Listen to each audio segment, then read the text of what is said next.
Continuamos, amados hermanos, con las lecturas bíblicas. Estamos recorriendo las Escrituras, muy gozosos y dichosos de este privilegio, esta oportunidad de poder conocer, leer y aplicar a nuestra vida cada texto de las Sagradas Escrituras. Es un gran privilegio que no le ha sido dado a todos, sino que el Señor concede su gracia, su favor y lo distribuye como Él quiere. Él es nuestro Dios. El Evangelio se extendió a todos los hombres, pero los hombres lo han rechazado, lo han blasfemado. Entonces el Señor nos ha concedido a algunos comprender, escuchar, leer y ver lo que Dios quiere y tiene para nosotros. Así hemos llegado aquí a la al segundo capítulo de la carta a Tito. En el capítulo primero se le está haciendo recomendaciones a Tito, recordatorios de por qué él fue llamado, para qué fue llamado, cuál fue la misión que Dios le encomendó y que el apóstol Pablo lo establece en la isla Creta, para que Tito tuviera la gran misión, que tuviera el privilegio de establecer maestros, de establecer ancianos, ministros de Dios que enseñaran la palabra. Le dice en el primer capítulo que los cretenses eran glotones y desordenados, y que uno de sus filósofos maestros y profeta de ellos les había dicho malas bestias, comelones, ociosos. Entonces en el capítulo 2 el apóstol pasa a decirle a Tito: pero tú, Tito, habla lo que está de acuerdo con la sana doctrina. Enseña entonces al pueblo la verdad, ya que han tenido muchos falsos maestros y filósofos y personas que los tienen en esos caminos, en esas veredas torcidas, pero que ahora también en la iglesia quieren introducirse personas para enseñar filosofías huecas, y sobre todo se estaba refiriendo a los rudimentos de la ley mosaica y tradicional, porque a la ley le habían añadido los falsos maestros muchas cosas que incluso Dios no había dicho, pero se introducían como si fuesen mandamientos de Dios. Todas estas cosas se enseñaban en el pueblo judío, pero ahora se traía a los gentiles para tratar de judaizarlos, a todos los creyentes que se convertían al Evangelio, a todas las personas que creían en la palabra del Señor. Ahora quería confundírseles con enseñanzas que no eran correctas, y Pablo está reprendiendo duramente esto y tiene una gran batalla con estos falsos maestros. Y es que los falsos maestros tienen características en todas las épocas. Ellos quieren imponer sus enseñanzas e incluso hablan de cosas que ni siquiera ellos mismos viven ni practican. Ha sido pues la modalidad de los falsos maestros y falsos profetas en todas las épocas. Ahora, ¿quién pudiera medir el daño, el terrible daño que se hace al cristianismo, al testimonio, al evangelio, a las iglesias, a los que asisten, cuando se les enseña mentiras? No toda la iglesia, no todos los creyentes en la iglesia tienen la capacidad de discernir entre una enseñanza falsa y una enseñanza verdadera. Además, los falsos maestros tienen una capacidad para hablar con una sagacidad que confunde. Ayer estaba escuchando algunas palabras dichas por el centroamericano, ese que tiene nombre de Cash. Ese señor tiene multitudes en sus redes, incluso en su iglesia, que es una mansión gigante, que Él, entre comillas, pastorea. Podríamos decir más bien que manipula, sería la palabra más correcta. Sin embargo, mientras Él hablaba, tienen aquella forma de expresarse que confunde a los niños, a los ingenuos, a los incautos, al escucharle y ver su rostro, ver la forma en que dice las cosas. Yo pensaba, ¿cómo no van a confundir y a convencer a tanta gente que tenemos en la iglesia que son en cierta forma ingenuos en un aspecto, pero mayormente ignorantes? Porque si tenemos una debilidad en nuestras iglesias, es que los creyentes, en su gran mayoría, no son estudiosos de la palabra. Por la razón que sea, vamos a ponerle título a esas razones. Algunos por pereza. Otros no han desarrollado una capacidad cognitiva. Les falta capacidad de comprender la lectura. Me lo ha dicho mucho hermano cristiano, que cuando les enseñamos ellos comprenden porque les explicamos bien, pero que cuando estudian a solas ellos leen y no entienden. Eso me lo ha dicho mucha gente en las iglesias a través de nuestra carrera de predicación y enseñanza. Dicen, pastor, uno lee y lee, pero no logra comprender qué es lo que dicen los textos. Pero cuando usted nos enseña y nos va explicando, como que los ojos se abren, como que el entendimiento inmediatamente aprecia lo que quiere decir el texto bíblico. Entonces tenemos mucha gente en la iglesia que por las razones que sea, pereza, falta de capacidad, falta de tiempo, cansancio, trabajan muchas horas diarias y al llegar a casa no tienen el tiempo ni la disposición, están agotados. Total que nosotros, los ministros del Señor, pues nos pasamos toda la vida es precisamente nuestra labor, estudiando, orando, revisando textos, revisando, comparando allí un libro con el otro, qué dice, qué significa cada palabra, cada doctrina, y pues nos capacitamos para esto. Es lógico que podamos tener la comprensión, por la gracia del Señor la tenemos y podemos explicar. Entonces, cuando llega algún falso maestro a querer confundirnos, obviamente muy rápido lo vamos a descalificar, porque pues hemos desarrollado esa capacidad a través del tiempo y los años. Cuando uno se relaciona con alguien, va conociendo a esa persona. Pues también cuando uno se relaciona con el Señor y con su palabra, uno va conociendo qué es la mano izquierda, la mano derecha, qué es el bien y el mal, qué es lo blanco y lo negro, qué va hacia el cielo y qué va hacia el infierno. Es lógico por la relación diaria que hay con el texto bíblico y ese es nuestro deseo y poder aplicarlo sobre todo a nuestra vida personal. Pero no toda la gente en las iglesias tiene esa capacidad.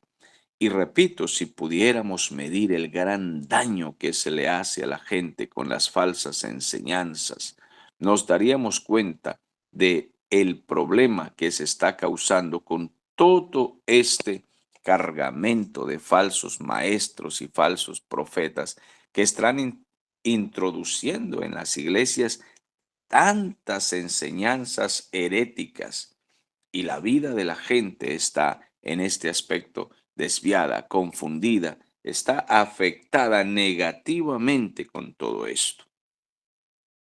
Por eso Pablo le dice a Tito, debemos taparles la boca, es decir, debemos contradecir, debemos enseñar la palabra de verdad y afirmar a la gente en la roca que es la verdad, que es Cristo mismo. Es una tarea que se le asignó a Tito bastante difícil, nada fácil, pero Tito era un verdadero siervo del Señor y a él se le podía encomendar esta tarea, pero no diremos en ningún momento que era algo pequeño, que era cualquier tarea lo que tenía Tito. Yo verdaderamente lo admiro. Nosotros que hacemos este trabajo y sabemos lo difícil que es establecer la palabra de verdad en los corazones. Y es que tenemos público que nos escucha, pero no decimos con esto que tenemos público que en su mayoría aprecie lo que decimos. Yo tengo amigos incluso de muchos años en el camino Tenemos amigos que puedo decir que son pues queridos, respetados, pero no están de acuerdo con nuestras enseñanzas, con todo y que tratamos de basar el asunto en el texto bíblico. Tengo amigos que incluso me aconsejan, ministros de Dios, algunos de ellos. No voy a decir que demasiados son los que me escriben, pero algunos me escriben para decirme que no están de acuerdo con nuestras enseñanzas, que deberíamos enseñar con un tono profético más poderoso, dicen ellos, que deberíamos enseñar de otra manera, que no deberíamos meternos con doctrinas fuertes, sino que ellos preferirían un tema más emocional, voy a decirlo así en mis palabras, más superficial, más sentimental, que toque, que alcance más masas, como precisamente decía este señor centroamericano ayer en un mensaje que por ahí me llegó, y decía el hombre, bueno, nosotros no tocamos doctrina porque no queremos afectar a nadie. Nosotros tratamos otro tipo de temas que pueda alcanzar multitudes en el mundo entero. Note usted la sagacidad que tienen estas serpientes para decir las cosas de manera que les puedan creer, que ellos no tocan doctrina porque no quieren afectar a nadie. Mis amados hermanos, nosotros debemos predicar la palabra del Señor pegados al texto bíblico y lógicamente que esto va a tocar muchas doctrinas, porque no es lo que nosotros queramos decir para tocar los sentimientos de multitudes, sino que debemos decir lo que está escrito en la palabra del Señor para que transforme las vidas y la gente se vaya por el camino recto. Pero tienen esa sagacidad para envolver las mentes y seguro que mucha gente dirá, oh, estamos de acuerdo con aquel, por lo que ha dicho, es mejor no tocar ninguna doctrina que pueda ser pesada, que pueda afectar los sentimientos de las personas. Pues no estamos y no estaremos de acuerdo nunca. Pablo le dice a Tito que se vaya por toda la isla y por todas las ciudades, en todas las iglesias que se han establecido, y que hable la doctrina claramente para que la gente sepa qué es el Evangelio y sean discipulados en la verdad. Así de que él tenía que subir estas montañas gigantescas, hablo metafóricamente, ¿sí? Como es escalar en la verdad y establecer la verdad en las iglesias. No era cualquier atleta el que podía hacer esto, era un Tito precisamente. Y a él se le dice, tú habla lo que está de acuerdo a la sana doctrina. No hables otra cosa, Tito. No te pongas a hablar de cuenticos y a echarle chistes y a entretenerlos para tratar de atraerlos. Habla solo la sana doctrina. Vive la sana doctrina. Practica, aplica en tu vida la sana doctrina y enséñalos a ellos a que vivan de esa manera. Ahora, yo te voy a decir en parte, dice Pablo a Tito, lo que te estoy explicando, que es vivir en una doctrina sana, es carácter y la verdad escrita en la palabra del Señor enseñada. Hay que enseñar la doctrina sana con la vida y con la enseñanza. Doctrina y práctica diaria.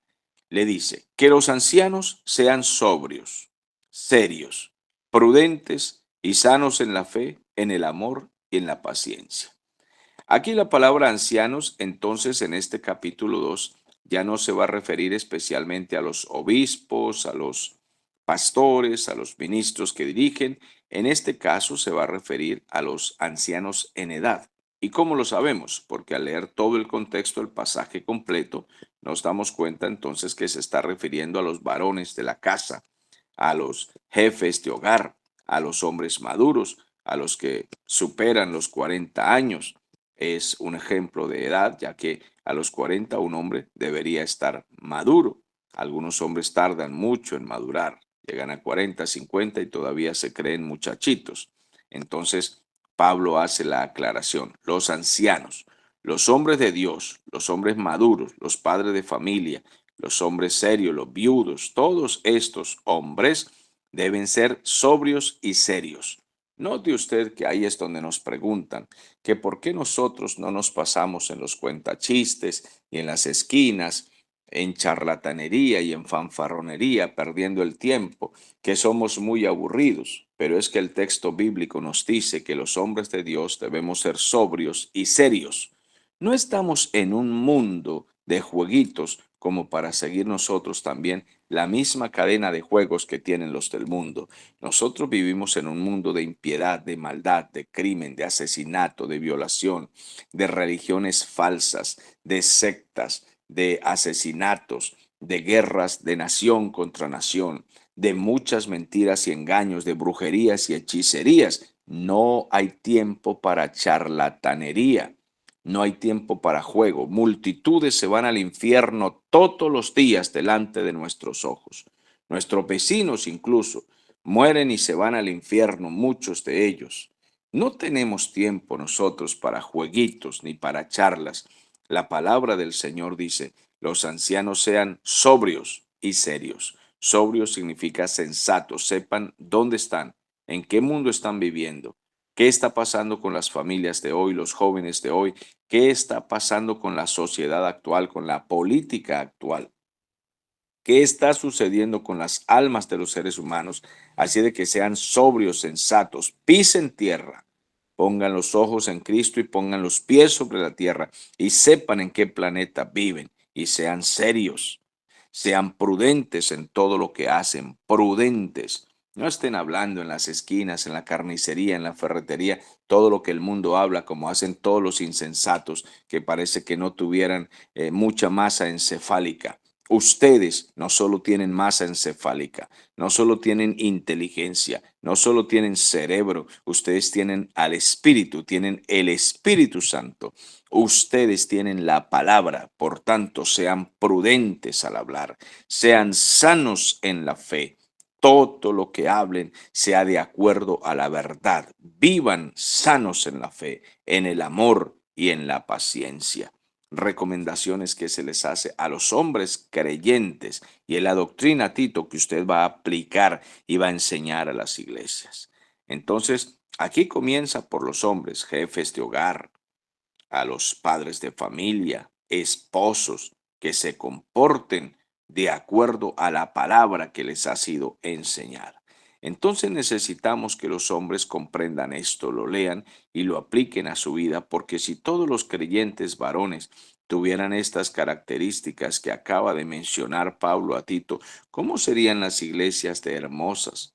Pero tenemos muchos hombres en la iglesia que no son voluntariosos.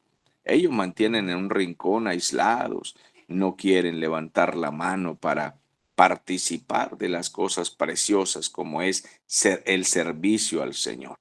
Necesitamos que sean más voluntariosos y que den un paso al frente diciendo, aquí estoy. Bien, entonces los que son sanos en la fe, en la paciencia, en todo esto, son personas que saben soportar incluso las aflicciones y son ejemplo para otros hombres y para otras personas, para los que no conocen al Señor. Que Dios les dé fortaleza y gracia a todos los que aplican la palabra a su vida. Pero luego pasa de hablar a los varones, entonces ahora a las mujeres.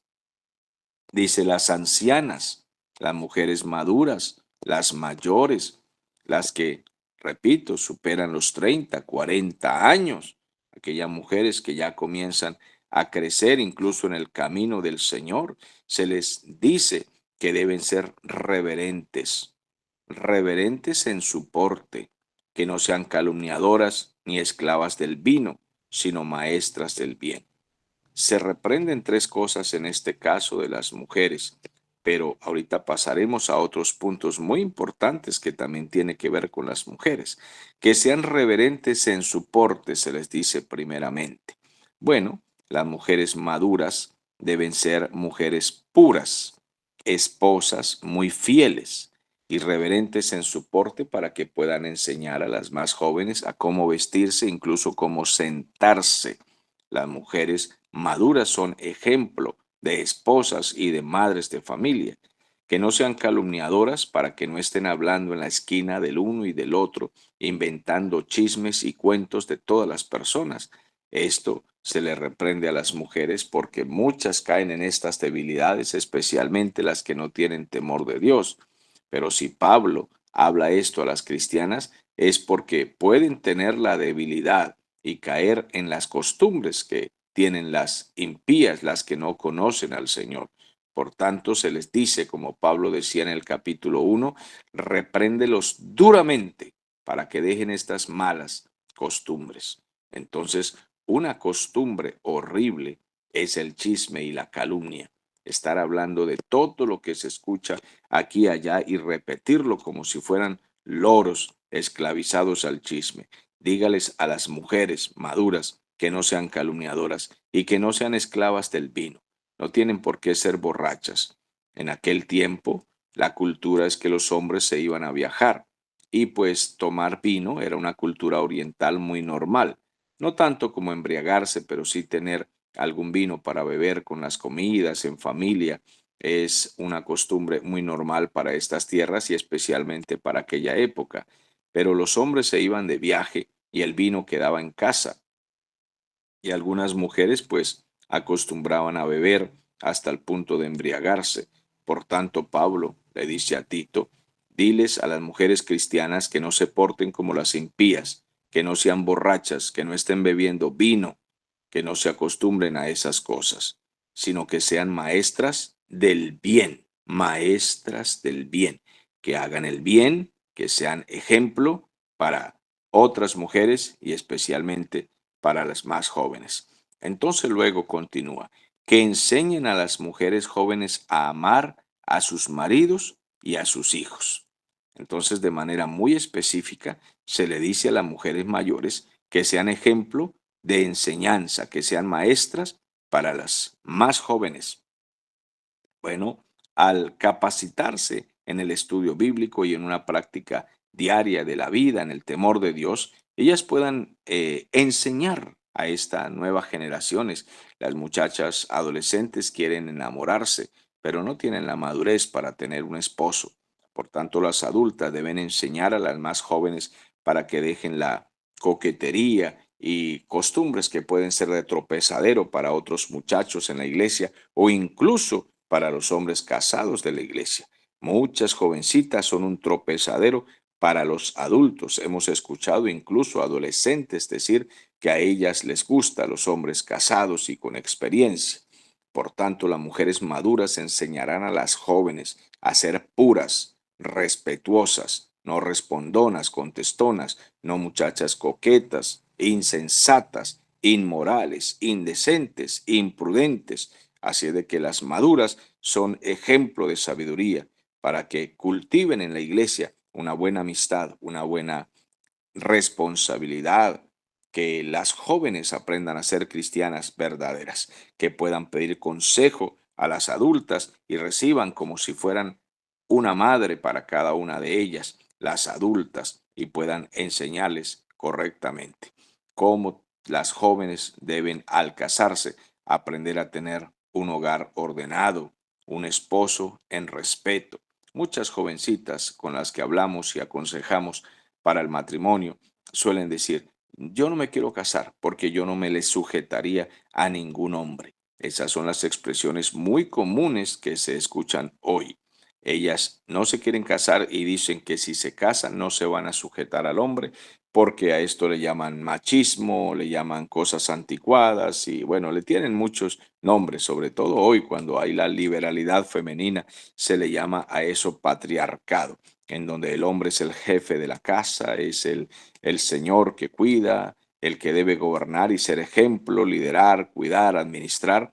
Entonces a esto ahora se le llama patriarcado o machismo. Total que las adultas enseñarán a las jóvenes que no es así, que el principio bíblico y lo correcto es que ellas sean mujeres prudentes, respetuosas y que se casen y sean ordenadas y juiciosas en todos los deberes como mujeres.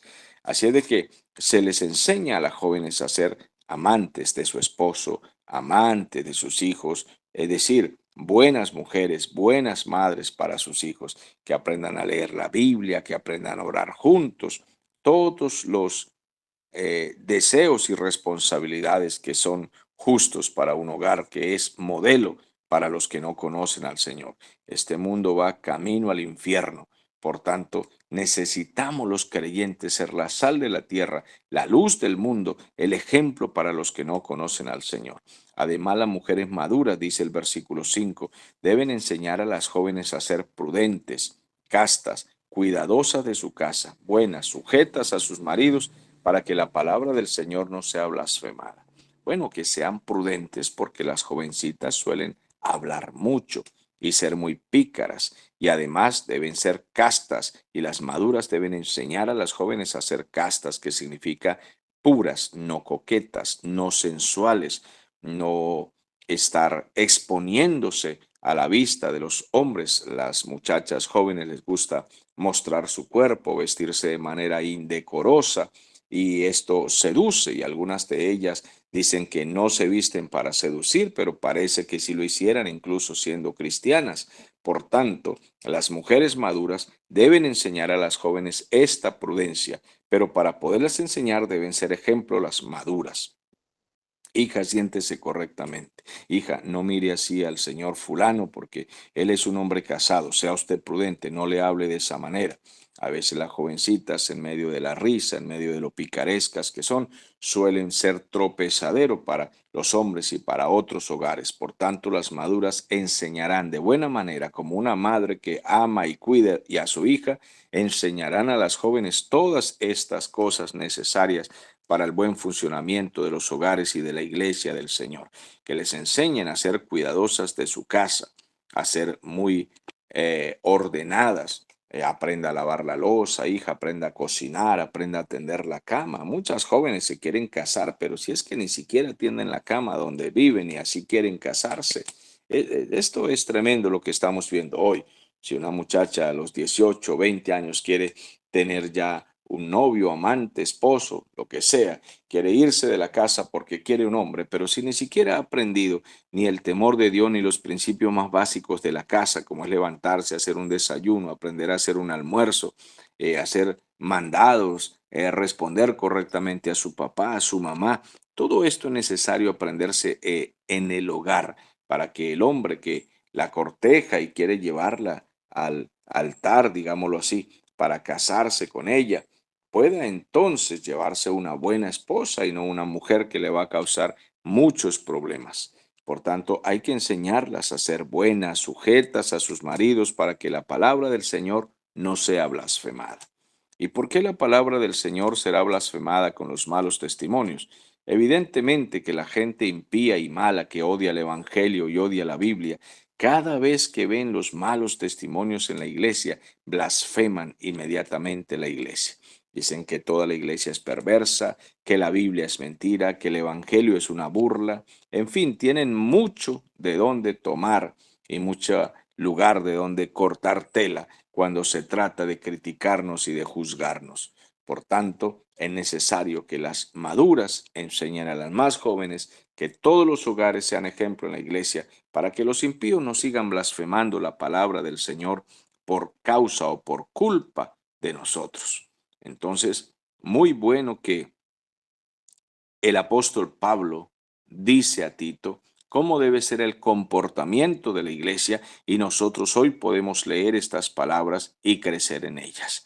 Ahora bien, exhorta asimismo a los jóvenes a que sean prudentes. Bueno, ya les enseñamos a los ancianos, también a las ancianas y también a las jovencitas. Ahora, Tito, quiero que te vayas con los jóvenes varones. A ellos también diles que sean prudentes. Necesitan los jóvenes de la iglesia ser prudentes, no ser pendencieros, buscar problemas, insensatos, que tengan dominio, que usen siempre una palabra apropiada. Los jóvenes cristianos suelen copiar muchas palabras del mundo y hablan con palabras que creo que no es ni conveniente mencionarlas aquí, pero ustedes pueden entenderme. Hay jóvenes cristianos con los que hemos conversado y nos pareciera estar hablando con un joven inconverso. No parecen creyentes, porque están en la iglesia, tienen tiempo en la iglesia, pero no quieren copiar la manera de hablar bíblica, una manera sensata y decente, sino que ellos usan el mismo lenguaje de los impíos, de los inconversos. Uno escucha por ahí en la calle los jóvenes del mundo en las esquinas cuando el uno le dice al otro en forma de rochela: hola loca. Ese es el lenguaje que ellos usan, un lenguaje callejero, un lenguaje vulgar. Pero ahora, que esto sea común en el mundo, no quiere decir que debe ser común dentro de nuestras paredes, en las filas de los jóvenes creyentes. A los jóvenes cristianos hay que enseñarles a hablar, a expresarse, hablar correctamente, a las personas llamarlas por su nombre y no por sobrenombre o apodos, por alias. Debemos llamarnos por el nombre.